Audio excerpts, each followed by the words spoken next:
নতুন সরকার গঠন হওয়ার পরে অ্যাকশন মুডে হুগলি প্রশাসন।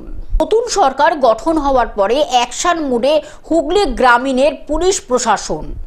ঘটনা সম্পর্কে জানা যায়, গতকাল ডানকুনি মৃগলা গেস্ট হাউসের দিকে ইতস্ততভাবে ঘুরে বেড়াচ্ছিল দুজন সন্দেহভাজন ব্যক্তি। তৎক্ষণাৎ খবর যায় হুগলির ডানকুনি থানাতে। তারপরে ডানকুনি থানার পুলিশ এবং কেন্দ্রীয় বাহিনী নিয়ে দুজনকে আটক করা হয়। তাদের নাম যথাক্রমে সোনু কুমার এবং মোহাম্মদ আমজান্নাত। পরে জিজ্ঞাসাবাদে জানতে পারা যায় ওই দুজন একজন বিহারের বাসিন্দা এবং একজন ডানকুনির বাসিন্দা। জিজ্ঞাসাবাদে তাদের থেকে মেলে একটি আগ্নেয়াস্ত্র এবং 3 রাউন্ড গুলি।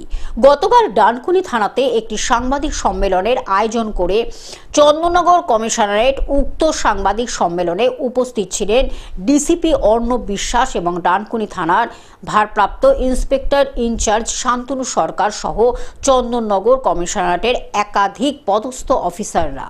হুগলি থেকে কৌশিক ঘোষের রিপোর্ট, গ্লোব নিউজ। এখন থেকে গ্লোব টিভি দেখুন আপনার স্মার্টফোনেও। গুগল প্লে স্টোর অথবা অ্যাপল স্টোর থেকে ডাউনলোড করুন গ্লোব টিভি লাইভ অ্যাপ। এছাড়া জিও টিভি অ্যাপ থেকে দেখুন গ্লোব টিভি লাইভ।